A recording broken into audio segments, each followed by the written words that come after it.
அனைவருக்கும் வணக்கம். இந்த பதிவில் நம்ம எதை பற்றி பார்க்க போகிறோன்னு தெரிஞ்சுக்கிறதுக்கு முன்னாடி மறக்காமல் நம்ம சேனலை சப்ஸ்கிரைப் பண்ணிக்கோங்க.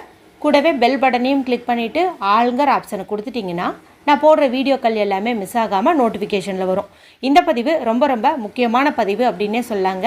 யாருடைய வாழ்க்கையிலெல்லாம் நிறைய பிரச்சனைகள் இருக்குது, எங்களுக்கு எல்லா பிரச்சனைகளும் ஒரு பரிகாரம் மூலமாக தீரணும் அப்படின்னு நினச்சிங்கன்னா இந்த பரிகாரத்தை நீங்கள் செஞ்சு பலனடையலாம். எப்பவும் சொல்கிறது தான், பரிகாரத்தை நம்ம சாதாரண நாட்களில் செய்யக்கூடியதை காட்டிலும் நம்ம விசேஷமான நாட்களில் செய்யும்போது அதற்குண்டான பலன் அப்படிங்கிறது மிக விரைவாக கிடைக்கும். 100% எல்லாருக்குமே ரிசல்ட் கிடைக்கும் அப்படின்னே சொல்லலாம். அந்த மாதிரி ஒரு சிறப்பான நாளாக தான் இந்த நாளானது நமக்கு அமைஞ்சிருக்குது. ஒன்றல்ல ரெண்டல்ல நிறைய சிறப்புகள் இருக்குது. ஒன்று ஒன்றா பார்ப்போம். இன்றைக்கி மே மாதத்தின் 20ஆம் தேதி, வைகாசி மாதத்தின் 6ஆம் தேதி, நிறைஞ்ச செவ்வாய்க்கிழமை. செவ்வாய்க்கிழமை அப்படிங்கிறது முருகப்பெருமான் வழிபாட்டிற்கும் அவர் அதிதேவதையாக கொண்ட செவ்வாய் பகவான் வழிபாட்டிற்கும் ஏற்ற நாளாக கருதப்படுது. இந்த நாளை மேலும் விசேஷம் சேர்க்கும் விதமாக வைகாசி மாதத்திற்குண்டான தேய்பிறை அஷ்டமி திதியானது இந்த நாள் முழுமைக்குமே அமைஞ்சிருக்குது. பொதுவாகவே செவ்வாய்க்கிழமை நாளில் நமக்கு இருக்கக்கூடிய இந்த கடன் பிரச்சனை தீரணும்ட்டு நம்ம வழிபாடு செய்வோம், பரிகாரம் செய்வோம். அதே போல் தேய்பிறை அஷ்டமி நாள்லேயும் நம்ம வாழ்க்கையில் இருக்கக்கூடிய தீர வேண்டிய தேய வேண்டிய பிரச்சனைகள் எல்லாம் நம்ம விட்டு நீங்கணும்னு சொல்லி வழிபாடு செய்வோம். அதிர்ஷ்டவசமாக இந்த ரெண்டுமே சேர்ந்து ஒரே நாளில் நமக்கு அமைஞ்சிருக்கிறதே பெரிய பாக்கியம் அப்படின்னு சொல்லலாம். இவை தவிர இன்றைக்கி லா ஆஃப் அட்ராக்ஷன் படி பலவிதமான சேர்க்கைகள் நமக்கு அமைஞ்சிருக்குது. பணவசியத்தை உண்டு பண்ணக்கூடிய 520 அப்படிங்கிற எண்ணுக்கான சேர்க்கையும் அமைஞ்சிருக்குது. அதே போல் உடனடி பண தேவையை பூர்த்தி செய்யக்கூடிய 897 அப்படிங்கிற சேர்க்கையும் அமைஞ்சிருக்குது. அதே போல் கேட்டதையெல்லாம் கொடுக்கக்கூடிய அபரிமிதமான பணத்தை ஈர்க்கக்கூடிய 786 அப்படிங்கிற சேர்க்கையும் அமைஞ்சிருக்குது. ஏற்கனவே இதுக்கு முன்னாடி போட்ட பதிவுலேயே இதெல்லாம் எப்படி கனெக்ட் ஆகிருக்குதுங்கிறத குறித்த விளக்கமெல்லாம் சொல்லியிருக்கிறேங்க. மேலும் இதுலேயே நான் தொடர்ந்து சொன்னேன் அப்படிங்கும்போது இந்த வீடியோ ரொம்ப லென்த்தாக போகும். அதனால் நீங்கள் அந்த பழைய வீடியோ பார்த்து இது எப்படி கனெக்ட் ஆகிருக்குதுன்னு தெரிஞ்சுக்கோங்க. அடுத்ததாக இன்றைக்கி 6 உண்டான சேர்க்கையும் இருக்குது, 9 அப்படிங்கிற உண்டான சேர்க்கையும் அமைஞ்சிருக்குது. இத்தனை சிறப்புகளும் இருக்கிறதுனால இந்த நாளில் குளிக்கும் தண்ணீர் பரிகாரம் நம்ம எடுத்துக்கிட்டோம், மேலும் ஒரே ஒரு ஏலக்காயை ஒரு குறிப்பிட்ட முறையில் பயன்படுத்தணும் அப்படிங்கும்போது நமக்கு இருக்கக்கூடிய அந்த கெட்ட கர்மாக்கள், கடன் பிரச்சனை எல்லாம் நீங்கி பல கோடி ரூபாய் பணம் சேர்வதற்குண்டான பாக்கியம் கிடைக்கும்னு ஒரு பதிவு போட்டிருக்கேன். அடுத்ததாக நேற்று மதியமே 8 மிளகை வச்சு நம்ம ஒரு பரிகாரத்தை செஞ்சோம் அப்படிங்கும்போது இது வரைக்கும் கடன் பிரச்சனை தீர்வதற்கு எத்தனையோ பரிகாரம் செஞ்சு கை கொடுக்கலினா கூட உங்களுக்கு இந்த பரிகாரம் கை கொடுக்கும்னு சொல்லி ஒரு பதிவு போட்டிருக்கேன். அடுத்ததாக பார்த்திங்கன்னா இன்று மதியம் வரக்கூடிய அந்த 3 to 4:30 மணி ராகு காலத்தில் ஒரு குறிப்பிட்டதை சொல்லி ஒரு வீடியோ போட்டிருந்தேன். அதுக்கு எந்த ஒரு பூஜையும் இல்லை, வழிபாடும் இல்லை, நீங்கள் ஜஸ்ட்டு சொன்னீங்கன்னாவே போதும். அடுத்ததாக இன்றைக்கி கோவிலுக்கு போகிற மாதிரி இருந்தால் ஒரு குறிப்பிட்ட விசேஷ தீபம் அந்த கோவிலில் ஏற்ற சொல்லியிருந்தேன். அந்த தீபம் ஏற்றுவதன் மூலமாக உங்களை பாடாய்படுத்திட்டு இருக்கிற எப்பேற்பட்ட பிரச்சனையாக இருந்தாலும் பஞ்சா பறந்து போகும் அப்படின்னே சொல்லலாம். இப்போ நான் மேலே சொன்ன அந்த வீடியோக்கள் தவிர இன்னும் நம்ம சேனலில் 12 ராசிக்காரர்களும் காலபைரவனுடைய எந்த உடல் பாகத்தை பார்த்து வழிபாடு செய்யணும், மிளகு தீபம் எப்படி கரெக்டாக ஏற்றணும் என்பது குறித்த பதிவுகள் எல்லாம் இருக்குது. டைம் கிடைக்கும் போது பாருங்கள். இதில் 4 வீடியோக்கள் எண்டு ஸ்க்ரீனில் வரும், அதையும் பார்த்து பலனடையுங்க. சரி, இப்போது இந்த பதிவுக்கான விளக்கத்துக்குள்ளே போகலாம். இப்போ நான் சொல்லக்கூடிய இந்த பரிகாரத்தை நீங்கள் இன்று இரவு 8 to 9 மணி செவ்வாய் ஓரை நேரத்தில் செய்கிறது சிறப்பு. ஏன்னா செவ்வாய்க்கிழமை நாளில் செவ்வாய் ஓரை அப்படிங்கிறதே சிறப்பு. இதில் நமக்கு தேய்பிறை அஷ்டமியும் சேர்ந்துருக்குது. அப்போ செவ்வாய்க்கிழமை, செவ்வாய் ஓரை, அது கூட தேய்பிறை அஷ்டமி, இந்த 3 சேர்ந்துருக்கிறதுனால அவசியம் இந்த வாய்ப்பை மிஸ் பண்ணிடாதீங்க. கண்டிப்பாக பயன்படுத்துங்க. பூஜை இல்லாத, வழிபாடு இல்லாத முறை குறித்து தான் இதில் நான் உங்களுக்கு சொல்ல போகிறேன்.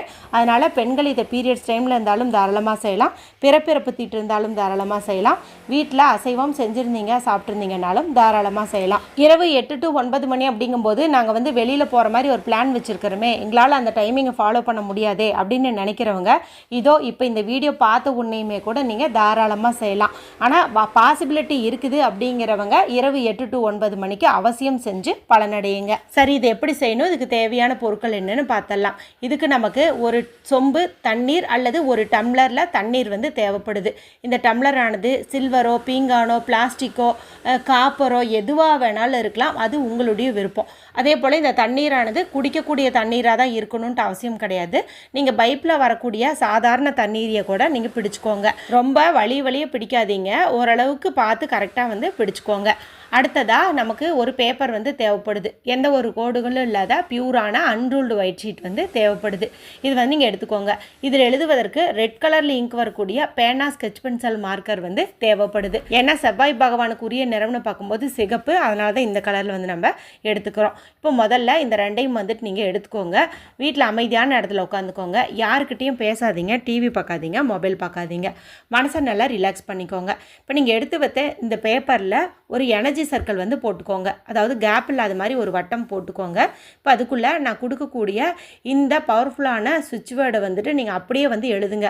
எங்கெல்லாம் கேபிட்டல் லெட்டர் யூஸ் பண்ணிக்கணும் அங்கெல்லாம் கேபிட்டல் லெட்டரும், எங்கே ஸ்மால் லெட்டர் யூஸ் பண்ணிக்கணும் அங்கெல்லாம் ஸ்மால் லெட்டரும் யூஸ் பண்ணி அப்படியே வந்து எழுதுங்க. கிறிஸ்டல் ஒரு சின்ன கோடு, லெமன் ட்ராப் ஒரு சின்ன கோடு, ரிலீஸ் ஒரு சின்ன கோடு, ஃப்ரீடம் ஒரு சின்ன கோடு, ஸ்கை ஒரு சின்ன கோடு, விங்ஸ்.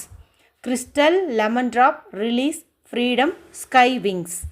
இதை வந்துட்டு நீங்கள் அப்படியே வந்து எழுதிக்கோங்க. அந்த சின்ன சின்ன ஹைஃபனும் வந்துட்டு மறக்காமல் வந்து போட்டுக்கோங்க. இப்போ இந்த பேப்பரில் இது எழுதியாச்சு இல்லையா? இப்போ இந்த பேப்பரை உங்களுடைய 2 உள்ளங்கைக்கு நடுவுலையும் வச்சுட்டு உங்களுக்கு இருக்கக்கூடிய அந்த பிரச்சனை தீரணும்னு மனதார வந்துட்டு நீங்கள் மனதுக்குள்ளேயே காலபைரவரை வேண்டிக்கோங்க. இல்லைன்னா அந்த குறிப்பிட்ட பிரச்சனையானது தீரணும்னு சொல்லி நீங்கள் அப்படியே சொல்லிகிட்டே வாங்க. எனக்கு இந்த கடன் பிரச்சனை தீரணும், கஷ்டம் தீரணும், இந்த மாதிரி கூட நீங்கள் வந்து சொல்லலாம். சொல்லி முடிச்சுட்டு இப்போ அந்த பேப்பரை உங்கள் முன்னாடி தண்ணீர் வச்சுருக்கீங்க இல்லையா? அந்த தண்ணீருக்குள்ளே வந்து நீங்கள் போட்டுருங்க. இப்போ இந்த தண்ணீரில் பார்த்தீங்கன்னா இந்த எழுத்துக்கள் வந்து கொஞ்சம் அழிய ஆரம்பிக்கும். பரவாயில்ல, நீங்கள் அப்படியே போட்டுருங்க. இப்போ இது கூட 3 முக்கியமான பொருட்கள் வந்து நம்ம சேர்த்தணும். இந்த 3ல் 1, 2 குறைவாக இருந்துச்சுன்னா பரவாயில்ல, அதில் எந்த தவறும் கிடையாது. ஆனால் 3க்கும் பாசிபிலிட்டிஸ் இருந்துச்சு அப்படின்னா நீங்கள் அவசியம் இந்த தண்ணீரில் போடுங்க. முதலாவது பொருள் என்ன அப்படின்னு பார்த்தீங்கன்னா கல்லுப்பு. இந்த கல்லுப்பை 1 ஸ்பூன் அளவுக்காவது உங்களுடைய கையில் எடுத்து நல்லா அழுத்தம் கொடுத்து பிடித்து இந்த தண்ணிக்குள்ளே வந்து போட்டுருங்க. அடுத்ததாக ஒரு 8 மிளகு எடுத்துக்கோங்க. 8 மிளகையும் உங்களுடைய கையில் வச்சு இந்த பிரச்சனை தீரணும்னு வேண்டிக்கிட்டு ஒன்று ஒன்றா அந்த தண்ணிக்குள்ளே வந்து நீங்கள் போட்டுருங்க. அடுத்ததாக வீட்டில் எலுமிச்சம்பழம் வச்சுருந்தீங்க, அதாவது லெமன் வச்சுருந்தீங்க அப்படிங்கும்போது அந்த லெமனை நீங்கள் கட் பண்ணி இதில் வந்துட்டு ஒரு 2-3 சொட்டாவது பிழிஞ்சு விடுங்க. ஆல்ரெடி பாதி கட் பண்ண லெமன் வீட்டில் இருக்குது, அதை வந்து பயன்படுத்தலாமா அப்படின்னு கேட்டிங்கன்னா பயன்படுத்தலாம். அதில் எந்த தவறுமே கிடையாது. நீங்கள் அது கூட ஒரு 2-3 சொட்டு வந்து அழுத்தி பிழிஞ்சு விட்டுருங்க. இப்போ இந்த தண்ணீரை உங்களுடைய 2 உள்ளங்கைக்கு நடுவுலையும் வச்சுக்கோங்க. வச்சுட்டு மேலே வந்து இந்த கடன் பிரச்சனை தீரணும் அப்படின்லாம் சொன்னேன் இல்லையா? இப்போ வந்து அந்த கடன் பிரச்சனையெல்லாம் உங்களை விட்டு நீங்கின மாதிரி நீங்கள் கற்பனை பண்ணணும். அந்த 10 லட்சமாக இருந்தாலும் சரி, 20 லட்சமாக இருந்தாலும் சரி, அதுக்கு தேவையான பணம் கிடச்சிருச்சு. அதெல்லாம் நீங்கள் கொடுத்து முடிச்சிட்டிங்க. இப்போ ஃப்ரீடமாக இருக்கீங்க, எந்த ஒரு பிரச்சனையும் இல்லை. அதே போல் அந்த கஷ்டங்களும் உங்களை விட்டு போயிடுச்சு.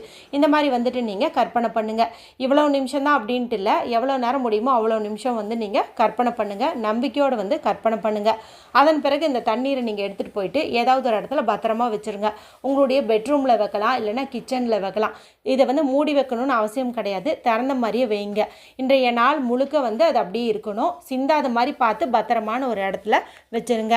இப்போ நாளைக்கு காலையில் தூங்கி எழுந்த பிறகு இந்த தண்ணீரை உங்களுக்கு எப்போ டைம் கிடைக்குமோ அந்த சமயத்தில் டாய்லெட்குள்ளே வந்து நீங்கள் ஊற்றி ஃப்ளஷ் பண்ணி விட்டுருங்க. இல்லைனா வீட்டுக்கு வெளியில் ஏதாவது மரம், செடி, கொடி இருந்துச்சு அப்படிங்கும்போது அங்கே ஊற்றி விட்டுடலாம். இல்லைனா ரோட்லேயே கூட நீங்கள் வந்து ஊற்றி விடலாம். எந்த தவறும் கிடையாது. வாய்ப்பு கிடைக்கும் போதெல்லாம் நம்ம எழுதணும் இல்லையா அந்த பவர்ஃபுல்லான சுவிட்ச் வேர்டு, அந்த சுவிட்ச் வேர்டை வந்துட்டு நீங்கள் சொல்கிறது அப்படிங்கிறது ரொம்ப ரொம்ப நல்ல பலனை வந்து கொடுக்கும். ரொம்ப ரொம்ப சிம்பிளான இந்த மெத்தடை எல்லாருமே இன்றைய நாளில் செஞ்சு பலனடையுங்க. வீடியோ குறித்து உங்களுக்கு ஏதாவது சந்தேகங்கள் இருந்ததுன்னா கமெண்ட் பண்ணுங்கள். பிடிச்சிருந்தா மற்றவங்களோட ஷேர் பண்ணுங்கள், லைக் பண்ணுங்கள். மற்றும் ஒரு பயனுள்ள பதிவில் உங்களை சந்திக்கிறேன். நன்றி, வணக்கம்.